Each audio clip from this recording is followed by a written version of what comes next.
I'm Jenny Fish from One Big Happy Yarn Company. Join me in this episode as we knit the Osborn scarf. This is part of a two-part series for the scarf and the hat. In today's episode, we're going to learn how to cast on using the Judy's Magic Cast On and 2 circular needles. Then we'll talk about increases and ribbing, and we'll finish off with blocking. Let's get started. For the Osborn Hat and Scarf Set, we'll be using the Malabrigo Rios yarn.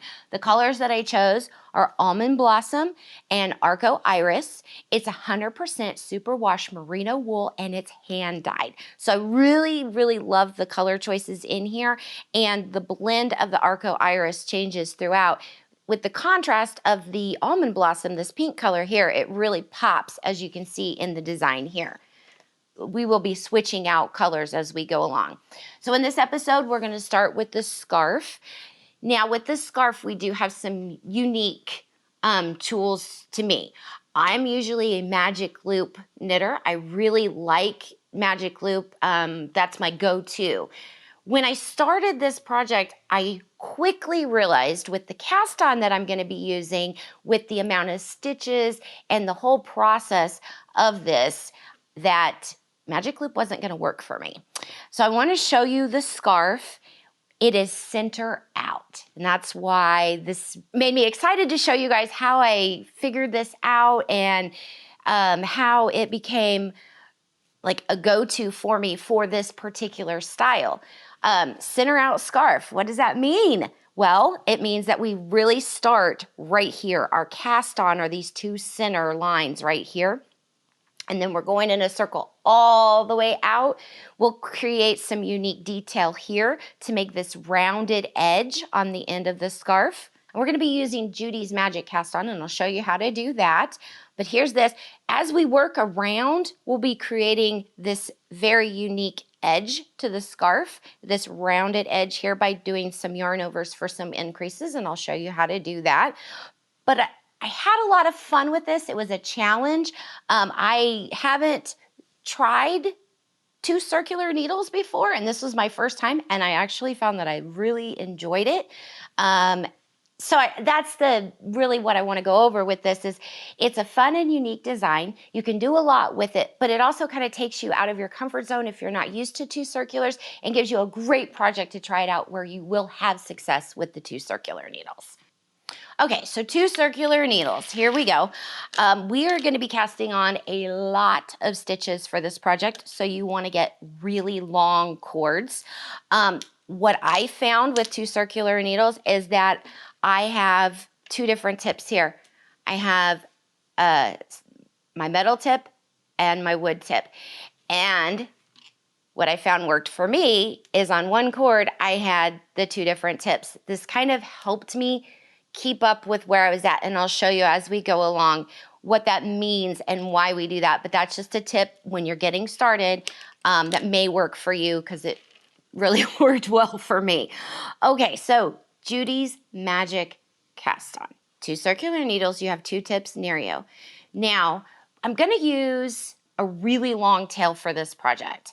And in the pattern, it'll give you an estimate of how much yarn you need to pull out before you put your slip knot in, because I know that it gets a little daunting when you have several stitches to cast on and a really long tail to use. So refer to the pattern to give you a rough estimate of how much yarn for the tail that you need. I'm gonna do a little sample here, so I'm just gonna pull out a little bit, and then I make my slip knot like this. Now, I have the 2 circular needles. I'm going to keep them side by side, and I'm going to slip my slip knot on my back needle. This is needle number 2, and your pattern will have all of this wrote out for you so that you can keep up with it. But your slip knot goes on needle 2. This will be needle 1. Slide it back, and then you hold it like you do a long tail cast on, just like this, like the slingshot method, okay? Now, here's where it's a little bit different. We're gonna go down and around, then up and around.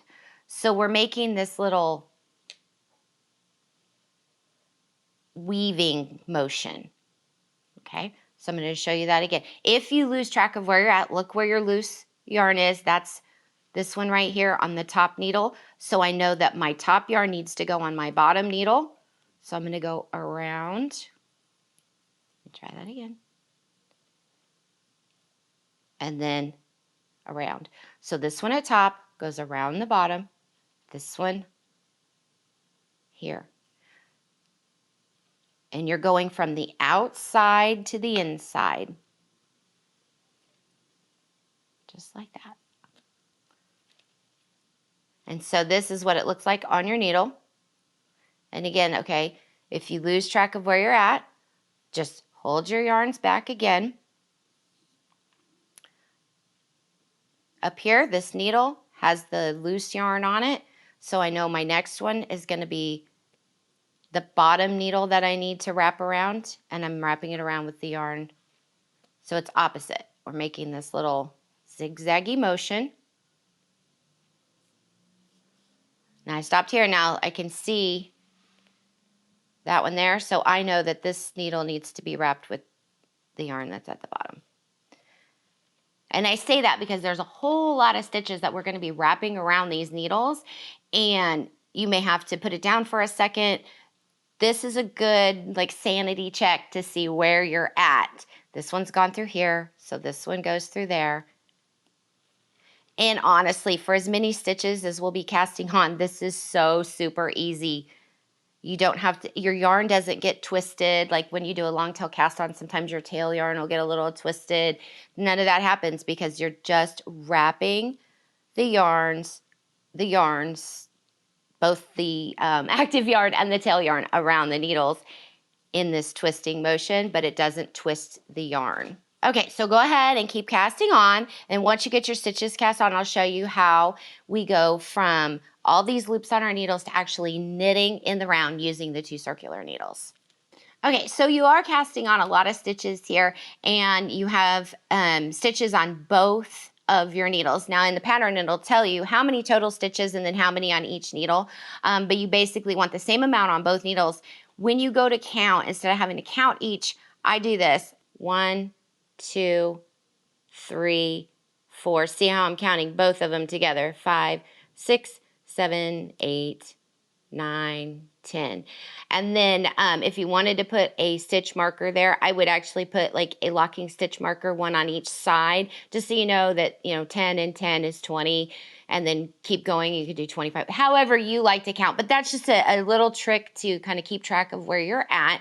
So where I'm at here, I'm going to go ahead and flip over, and we're going to get started on picking these up and knitting from here. Okay, so with 2 circular needles, one tip is wood, one tip is metal. And I did this so that I know that I'll always be working on the wood tip. This side of my stitches is all going to be worked on the same needle. When I flip it, the other side will be worked on its same needle. So, see how this is all attached? Like this. It's all the same cord. This is wood. This is metal. I'm going to go ahead and start working on this side of my project. Now I am going to pull this one out a little bit to give me some space to work. I'm making sure that my tail and my working yarn are crossed. That's so that first stitch over here doesn't fall off. So now we're going to go ahead and work this first stitch. And I'm kind of holding this tail back to keep that stitch on the other needle. So now here we just go ahead and knit all the way across these stitches.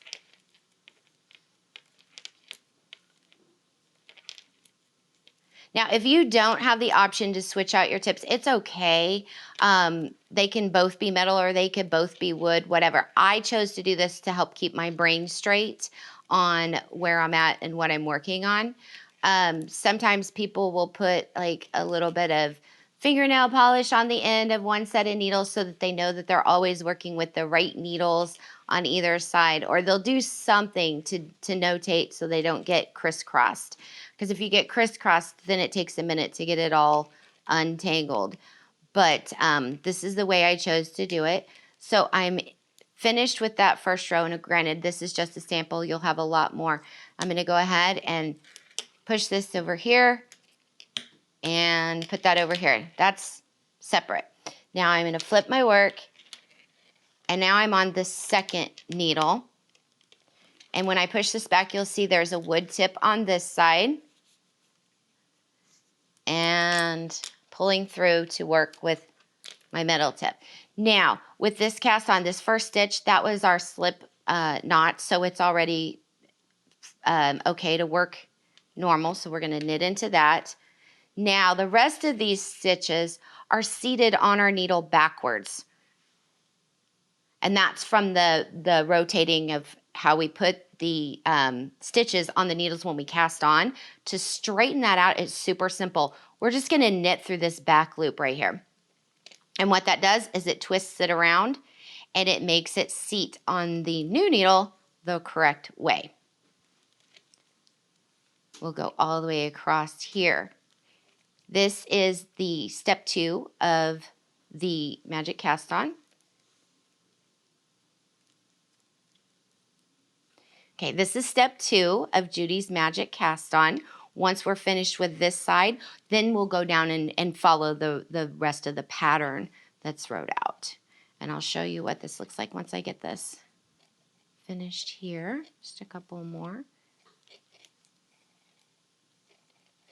And remember, we're knitting through the back loop only on this one side.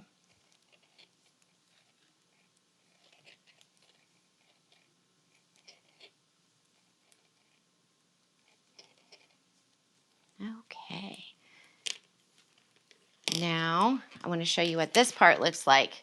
This is so cool. This cast on is also used for starting toe-up socks and other projects. But I really liked it for this scarf because, see this here, right here? All the stitches are going in the right direction. There's no seam. Super pretty. I'll show you what it looks like on the scarf. So this is a section right here where we cast on. See how even those stitches are? No seam. And then I'll show you on the back too. There's no seaming.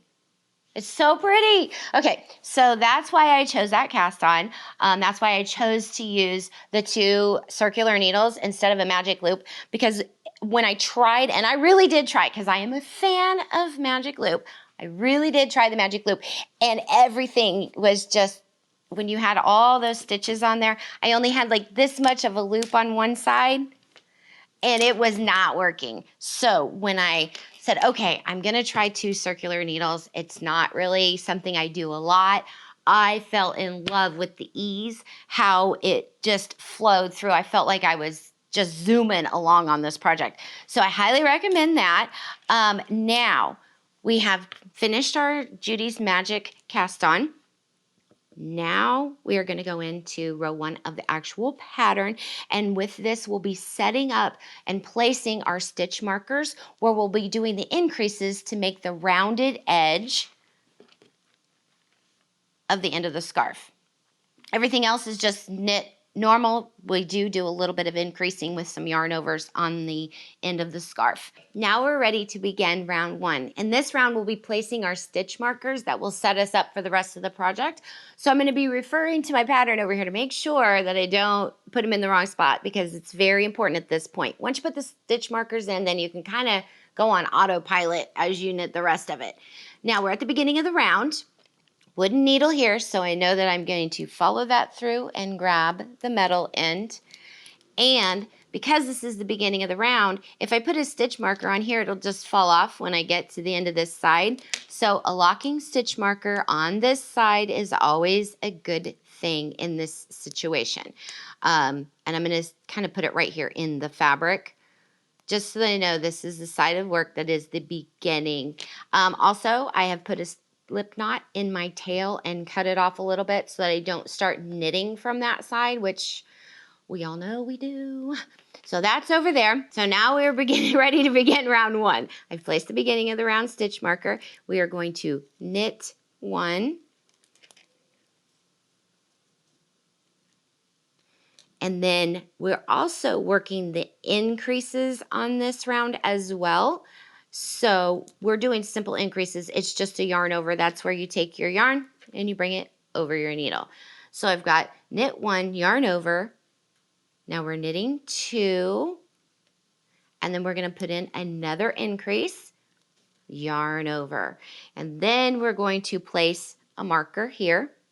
And because it's all on the needle, then I don't need to lock it. I can just slide the stitch marker on. Now we're going to knit, and you'll follow your pattern for how many stitches you're going to knit before you place the next stitch marker. I'm working on a little sample here, so I'm not going to need to knit as many stitches as you will as you're making the scarf. Knit to the other end.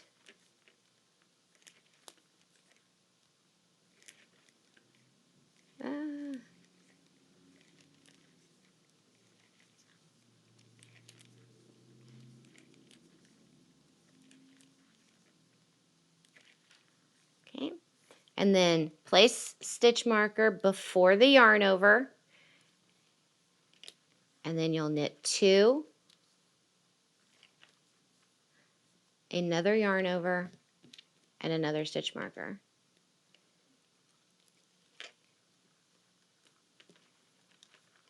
And that's that side. Now when you're done with that side, you're going to turn your work, and now you're on to the next needle. This is needle number 2. You want to slide that down, follow around to make sure that you are working with the same needle so that you don't crisscross them. And then there's knit 1, yarn over, and then we're going to knit 2 more, yarn over, and place another stitch marker. And then it's the same. You just continue knitting around and placing the stitch markers as the pattern indicates. Go ahead and the next round. And keep in mind too, that one round you're working both needles. If your brain is a little bit like mine, I'm thinking, okay, I finished this one needle. Okay, that's the end of that. No, keep in mind you have to work both sides of the work, both needles to be one round. Keeping that in mind, you just go ahead and work to the end of this round. Then the next one is you just knit all the stitches. You'll switch between the needles like normal. Continue on, and then I'll show you how we incorporate the next color. All right. Okay, so I just want to briefly go over how you incorporate a new color into your project. And for this project, it's super easy. As with most, you just stick your needle into knit and pick up your yarn and start knitting with it. Now, what I found was easy with this project is that I did leave a little bit longer tails, and after 2 rotations, then I would, on the contrasting color yarn, I would clip it. I liked weaving in the ends because I'm going in around, going in a circle and around. There's a little bit of a jog there. By clipping the ends and just weaving them in, I could fix that little jog because we're only doing 1 row of the contrasting color, then we're going back to the main color.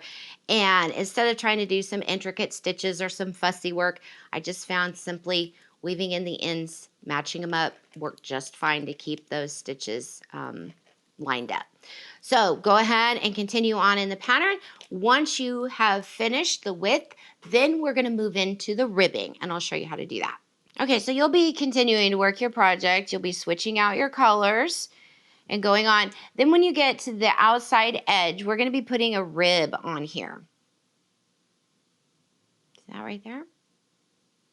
One of the little tricks, and I wrote this into the pattern, that I found was I wanted to do 1 knit solid round in the pink before I started the rib. It gives it a nicer finish where the colors match up to each other.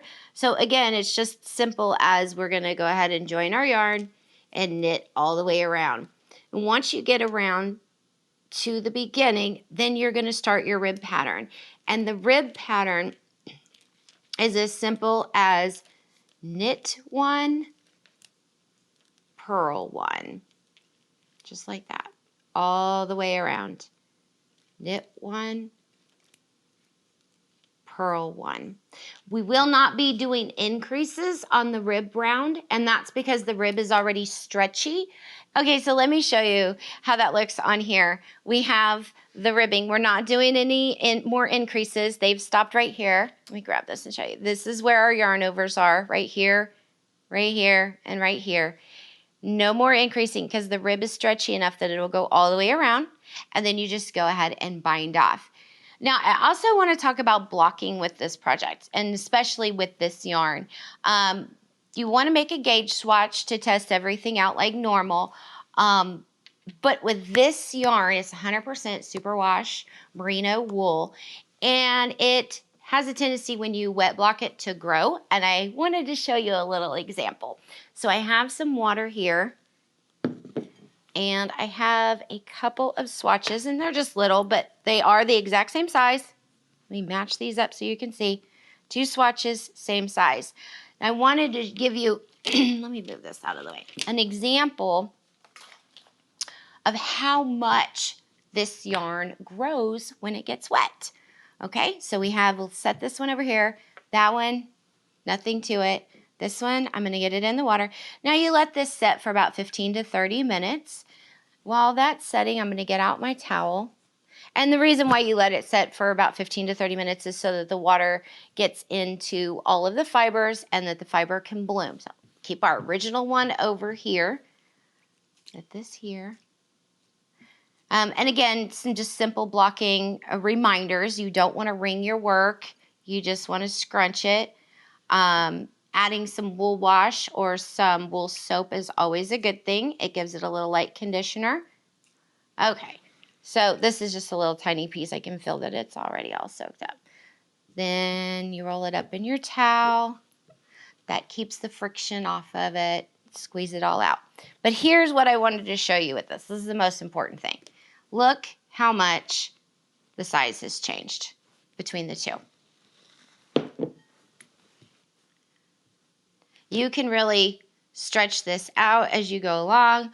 You can squish it back in, but immediately you can see that there's a difference in size. Now, when this dries, it will come back to pretty close to the original size, but then all your stitches will be all nice and neat and even and pretty.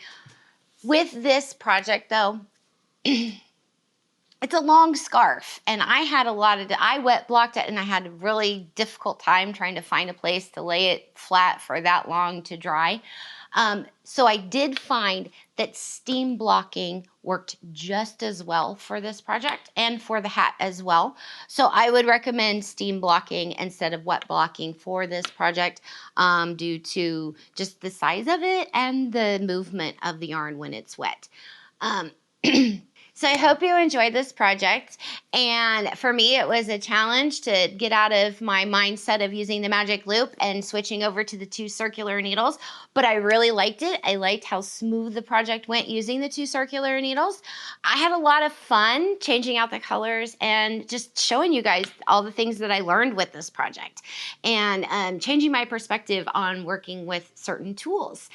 And I hope that you join me for the next episode where we will be changing things up again and making the hat using a magic ring cast on double pointed needles and fixed circular needles. So what's neat about the hat is it's worked from the top down, which is kind of unusual construction for a hat, but it also allows you to try it on as you go. But thank you for joining us, and I hope you have a wonderful day. Happy knitting.